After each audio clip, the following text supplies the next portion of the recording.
Hello guys et bienvenue dans cet épisode. Pourquoi Marine va être debout? Hello guys et bienvenue dans cet épisode où nous allons faire un gros débrief de tout ce qui s'est passé. Première chose, du coup, débrief de ma ville préférée du moment, Milan. Alors, je vais vous faire un petit débrief de tout ce qu'on a fait et de ce qu'on a acheté, obviously. Du coup, Milan, c'était génial, super bien. Vous allez me dire, t'es resté que 3 jours, mais ces 3 jours étaient incroyables. Si j'avais pu les transformer en une semaine, même 2 semaines, je vous jure que je l'aurais fait. Donc Milan, des étoiles plein les yeux. Est-ce que c'est parce que c'était pendant une période de Fashion Week aussi?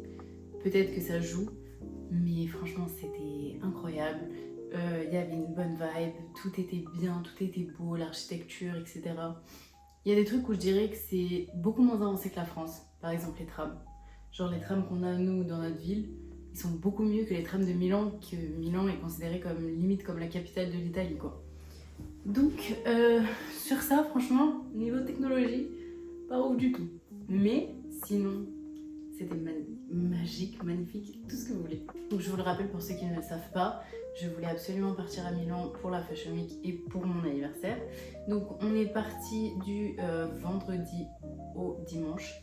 Et on a fait un petit peu les plus gros spots. Dès que nous sommes arrivés à Milan, on a récupéré le logement d'ailleurs qui était super bien, pas très loin et pas trop près parce que sinon c'était super cher. Donc dès notre arrivée, on a pris le tram, on est allé à Duomo, Galerie Victoria Emmanuel. Franchement c'était magnifique. Genre en fait vous voyez la France est tellement belle, on a tellement de beaux monuments et tout. Et que quand je suis arrivée à Milan, je me suis dit putain, j'espère que je vais pas être déçue, genre parce que on a tellement de beaux paysages, etc. que je me suis dit, imagine, je suis déçue, genre c'est pas comme ce que je pensais. Mais bon, ça a répondu vraiment à mes attentes. Le dôme, la galerie, c'était vraiment magique. Et je pense même que la galerie Victoria Emmanuel, c'est le monument le plus beau que j'ai jamais vu de ma vie. Honnêtement, je sais pas, il m'a coupé le souffle ce monument et pas du tout par rapport aux boutiques de luxe parce que certes elles sont très belles etc, il y a des vitrines incroyables mais c'est vraiment l'architecture, les dessins, enfin vous voyez c'est les fresques et tout, c'est les vitres, je trouve ça vraiment à couper le souffle quoi. Bien évidemment j'ai voulu aller voir un défilé mais comme je l'ai expliqué dans ma vidéo précédente, vu que j'ai été beaucoup prise avec mes rendez-vous pour les alternances, les écoles etc, j'ai pas eu le temps, je me suis dit je le ferai et au final je l'ai jamais fait. Donc j'ai demandé à ChatGPT les adresses des défilés, sauf que ce ne sont pas les bonnes adresses. Du coup j'étais dégoûtée, j'étais à deux doigts de pleurer. Mais au final on s'est perdu dans le quartier de Brera, donc franchement c'était un très beau quartier, très mignon. Là-bas j'ai mangé mes cacio et pepe, elles étaient trop bonnes.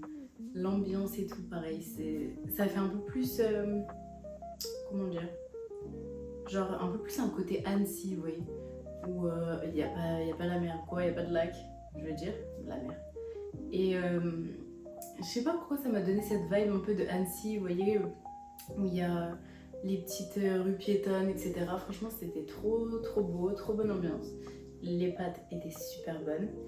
Et voilà. Après, où est-ce qu'on est allé d'autre? On est allé au château. Le château, pareil, qui était magnifique. Très joli.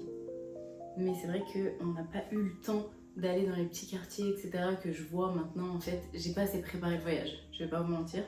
J'étais tellement prise que j'ai pas assez préparé. Ça n'empêche qu'on a vu tous les points les plus importants, mais qu'on aurait pu approfondir un peu plus. Donc voilà. En tout cas, si vous allez à Milan, franchement, en un week-end, vous pouvez faire beaucoup de choses. Toutes les places principales, Navili le soir, franchement, c'est super bien.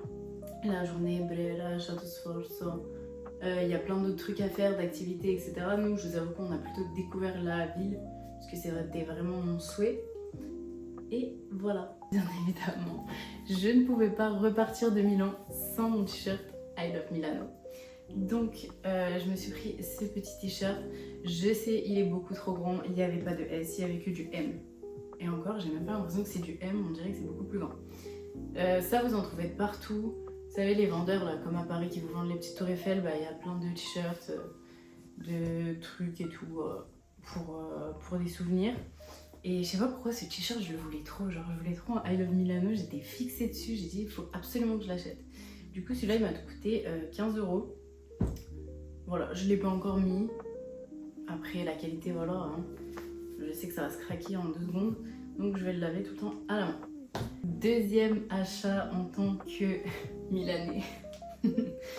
On a acheté une couverture de l'AC Milan qui est très douce, très belle et qu'on n'avait pas puisqu'en fait Marc était déjà allé à Milan et il avait déjà pris des bouteilles, des tasses, etc.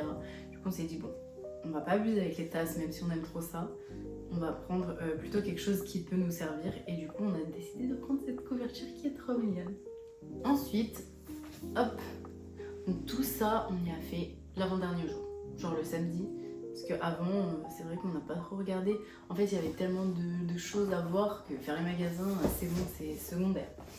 Et du coup, le samedi, nous sommes allés en ville. En gros, quand vous partez de Douarnenez, que vous allez vers le Starbucks et que vous continuez vers Château-Sforza, là, il y a plein de boutiques. C'est là où il y avait la boutique de l'AC Milan. Et Prima Donna, où j'ai acheté mes petites bottes. En fait, c'est vrai que moi, je suis assez compliquée niveau chaussures. Et en fait, le problème, c'est que dans les H&M, etc. de ma ville, ou les Zara ou les machins, bah en fait, soit je trouve que c'est trop cher pour ce que c'est, soit je ne trouve pas le modèle voulu. Vous voyez un peu des dupes, etc. Ou alors c'est le chinois, mais vous connaissez la qualité du chinois. Et du coup, là, j'ai craqué sur cette paire. J'ai hésité longtemps, parce qu'elle était en noir, elle était en cuir, enfin effet cuir. Mais la dinde, franchement, elle m'a tapé dans l'œil en chocolat comme ça. Je trouve qu'elle avait beaucoup plus de prestance en chocolat qu'en noir. Je sais pas comment vous expliquer. Avec le tout petit talon, puisque je veux mettre des talons tous les jours. Mais c'est vrai qu'avec les bottes que j'ai, c'est un peu trop haut, je dirais. Donc voilà mes petites bottes, elles sont trop belles et elles font l'effet désiré en fait. Ça faisait un moment que je voulais des bottes où vous voyez là mon genou en fait va pas être collé à la botte, vous voyez. En gros il va y avoir de l'espace. C'est vraiment cet effet là que je voulais. Donc dans pas longtemps on se fera des petits outfits avec. Mais c'est vrai que c'est pas vraiment le bon moment, vous allez me dire, puisqu'on est bientôt en été. Mais bon, c'est pas grave, au moins je les ai pour l'hiver prochain. Maintenant, on va se faire un débrief un peu plus sérieux puisque Milan, c'est super bien, c'est les vacances. Mais toute l'année, qu'est-ce qu'on fait? Donc, pour vous expliquer, je vous avais déjà fait une vidéo au niveau de mon master. Donc, j'ai une licence éco-gestion. D'ailleurs, il faut que j'aille récupérer mon diplôme. Et en fait, cette année, je suis à la recherche de master puisque au travail, j'ai eu une expérience en communication qui m'a fait vouloir continuer mes études et poursuivre dans un master communication marketing, communication événementielle. Donc j'ai postulé dans beaucoup d'écoles, en l'occurrence des masters avec un E et pas des masters sans E à la fin. Donc voilà, je sais pas si vous connaissez un petit peu le débat master, qu'est-ce qui est le mieux, sachant que le master c'est un diplôme d'état et le master c'est une certification d'état, donc certifié au RNCP, donc qui est quand même reconnu, mais qui n'est pas un bac plus 5, qui est un équivalent du bac plus 5. Donc je suis un peu dans l'hésitation parce que c'est vrai que je vois des personnes qui disent que le master en communication et marketing peut être moins attractif que le master. Pourtant ça reste quand même un diplôme d'état. En fait je sais pas, je suis un peu perdue, je vais pas vous mentir. Mais j'aimerais quand même faire du coup les épreuves pour entrer dans un master diplôme d'état. Par exemple la BSB de Lyon. Donc sur cette école en fait vous avez un concours, donc épreuve écrite et après oraux. Et ensuite vous réservez votre place. Donc voilà, sauf qu'il faut faire le TOEIC. Il faut déjà donner un diplôme quand vous avez le TOEIC ou quoi. Ou alors vous pouvez le passer directement là-bas, je sais plus c'est quoi. Mais là je vous avoue que j'ai été quand même pas mal prise, donc j'ai pas encore fait. Je vais le faire, ou je vais voir s'il y a d'autres écoles avec un master qui sont un peu plus simples niveau admission. Mais voilà, donc je suis un peu dans cette phase là où je nage un petit peu, je sais pas où aller. Mais mon instinct me dirait que c'est mieux quand même de prendre un master diplôme d'état qui est un bac+5 et pas un équivalent. Déjà, de 1. De 2, l'alternance. Bien évidemment, moi, le master, je veux le faire en alternance puisque je n'ai pas envie de faire de crédit pour mon master. Surtout que l'école dans laquelle je veux aller, par exemple, c'est 9 700 € la première année et même un peu plus, je crois, l'année d'après, la deuxième année.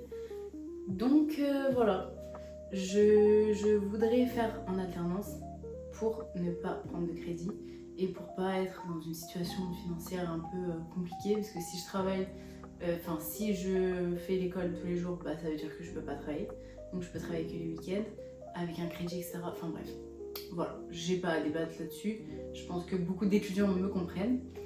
Et du coup, bah, ça fait que l'alternance, c'est obligatoire pour moi. Sauf que l'alternance est un petit peu compliquée. Ça va faire depuis février, je crois, que je postule. Bon, je vous avoue que là, je m'étais un petit peu calmée depuis que je suis partie à Milan et que j'avais un rendez-vous justement pour une alternance. Et donc je postulais, je m'étais pas rendu compte, mais j'avais une faute dans mon CV.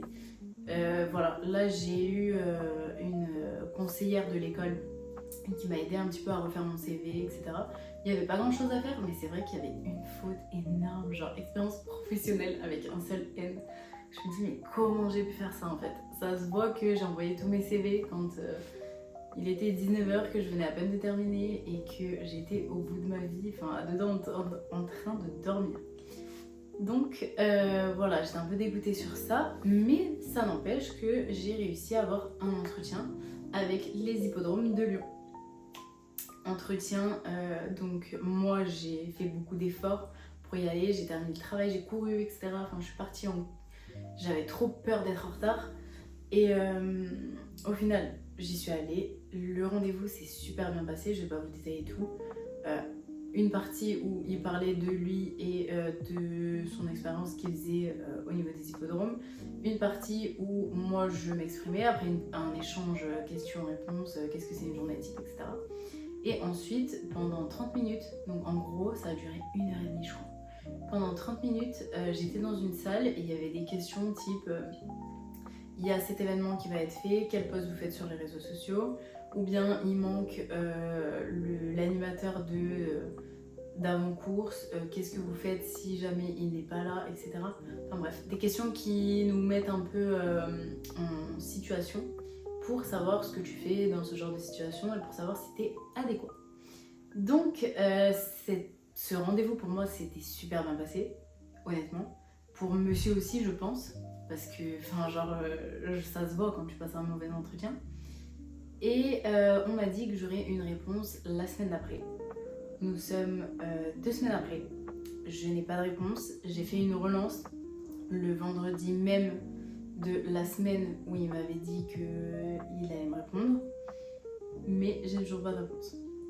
Donc je me pose la question et je me demande est-ce que je dois relancer encore, mais je trouve que c'est un peu de l'abus puisque j'ai déjà relancé une fois, ou est-ce que je dois laisser passer et passer à autre chose. Mais je vous avoue que ça m'énerve en fait, j'aimerais au moins avoir une réponse puisque je trouve que l'échange était quand même pas mal et que les missions collées, etc. Enfin tout collé, donc je vois pas pourquoi ça n'aurait pas abouti. Donc ça m'énerve un petit peu. Mais bon, je me dis si jamais c'était écrit, c'était pas pour moi. Donc je trouverai autre chose. J'ai continué à postuler dans plein de choses, par exemple l'Olympique Lyonnais, etc. pour faire tout ce qui est événement. Puisque c'est vrai que j'aimerais plutôt me baser sur communication événementielle. Mais pareil, pas de réponse. Pour l'instant, j'ai soit pas de réponse, soit que des réponses négatives. Donc je vous avoue que ça commence à me faire un petit peu peur. Mais écoutez, là pour l'instant c'est que des offres auxquelles j'ai postulé de moi-même. J'avais pas encore postulé avec les offres des écoles. Donc là vu que j'ai quand même 2 écoles dans ma poche, master et pas master, écoutez je vais voir avec leurs offres. Je vais essayer de faire en sorte de trouver quelque chose qui m'intéresse le plus possible et qui soit bien pour pouvoir faire de l'alternance. Sauf que, une chose que nous ne savons pas, vous et moi, ou vous peut-être vous savez, c'est que en fait vous avez un dispositif qui s'appelle transition professionnelle. Je sais pas si vous voyez où je vais en venir. En gros, si vous avez plus d'un an dans la boîte dans laquelle vous êtes et que vous êtes en CDI, vous pouvez demander. D'ailleurs, c'est obligatoire que votre employeur dise oui. Vous pouvez demander une formation. Donc, vous pouvez demander un master, une licence, peu importe. Enfin, vous pouvez tout demander. Et donc, en fait, Transition Pro, c'est quoi? Vous faites un dossier avec l'école que vous souhaitez faire. Il faut qu'elle soit certifiée Calliope et qu'elle soit reconnue par l'État. Donc, même les masters et pas les masters diplômes d'État sont reconnus par Transition Pro et donc vous pouvez faire cette formation certification diplôme d'État au RNCP. Non, par Transition Pro, excusez-moi. Et donc, en fait, comment ça marche? Ça marche que Transition Pro paye vos frais d'admission, donc tous les frais de scolarité. Typiquement pour moi, les 9 700 € tous les ans. Après, il y avait un maximum de 18 000 €, il me semble. Donc après, je sais pas comment ça marche, si on met le reste, etc. Enfin, où il y avait aussi une partie CPF. Donc, à voir. Et donc, en gros, vous faites ça. Le Transition Pro paye vos frais de scolarité. Et vous êtes payé par votre employeur. En gros, votre employeur vous paye et Transition Pro rembourse l'employeur. Donc, en gros, vous faites votre formation en initiale, mais vous êtes payé. Comme si vous travailliez encore dans votre travail, alors que vous êtes tous les jours à l'école. Donc, c'est une solution au début qui m'a fait un peu peur. Je me suis dit, mais jamais ça va marcher, ça... ils vont dire non, etc., c'est sûr.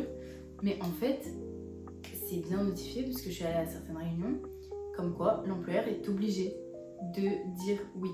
La seule chose qu'il peut faire, c'est repousser votre demande puisque c'est trop précipité ou bien ça peut nuire à votre service dans lequel vous travaillez. Excusez-moi, vous travaillez. Mais en tout cas, vous pouvez le faire et c'est obligatoire. Donc franchement, quand j'ai appris ça, je me suis dit mais waouh, pourquoi on n'en a pas entendu? Pourquoi on ne nous a pas dit? Pourquoi il n'y a pas des choses comme ça en fait? Puisque quand vous êtes dans un travail, vous voulez repartir dans une formation peut-être parce que le travail ne correspond pas à vos attentes finalement, comme moi par exemple. Et donc, en fait, ça aurait été tellement dur pour moi, je me serais dit mais si je devais reprendre en initiale, jamais j'aurais pu. Et là, on vous offre ça, on vous donne ça sur le plateau. Et je me dis mais attends, mais c'est comme la bourse à l'université, je ne savais même pas qu'on avait une aide ponctuelle. Enfin, genre je veux dire, c'est des aides, on vit dans un monde difficile, il faut que l'État communique dessus, parce que c'est pas possible en fait. Ok, il communique 2-3 trucs, mais moi j'ai jamais vu une affiche dans mon travail, peu importe, où c'est écrit Transition Pro, où c'est écrit comme quoi on te payait pendant que tu faisais ta formation, j'ai jamais vu ça. Donc franchement, je trouve ça un peu hypocrite et en fait je pense qu'on veut le mettre en dessous des papiers pour pas qu'on puisse s'en rendre compte et pour qu'on reste en fait dans le travail au final. Mais franchement, si vous avez la possibilité de faire ça, faites-le. J'ai commencé les démarches pour voir pour Transition Pro avec mon travail, à voir puisque il y a quand même d'autres personnes qui veulent faire aussi ce projet, donc ça peut nuire au service et donc ça peut être repoussé. Mais je me pose la question quand même de savoir si c'est pas mieux pour moi de faire de l'alternance parce que je me dis être à l'école tous les jours ça va être compliqué pour moi mentalement. Mais après je me dis niveau financier je suis quand même beaucoup mieux avec ça qu'avec une alternance qui va me payer beaucoup moins. Donc voilà, je suis un peu dans le flou, je sais pas trop, mais bon, écoutez, on va aller là où le vent nous mène. Et voilà, j'espère que j'ai pas trop parlé. En tout cas, c'était le gros débrief du moment. Ne vous inquiétez pas, je vais revenir. Faut que je revienne sur Instagram, mais je vous avoue que je suis un peu en manque de temps, etc. en ce moment. Donc c'est pour ça que je préfère privilégier YouTube, puisque là je peux vraiment parler au calme et tranquillement un peu plus longtemps que sur les autres réseaux. Donc voilà, je vais revenir, je vais refaire des vidéos. Laissez-moi juste le temps de trouver mon alternance. Et si vous avez des idées, si vous savez sur quel site postuler, etc. ou si vous avez des petits tips au niveau de l'alternance, n'hésitez pas à m'écrire, peu importe, sur YouTube, Instagram, TikTok, ce que vous voulez. Mais voilà, j'ai besoin de conseils, donc aidez-moi. Bisous, à dimanche prochain.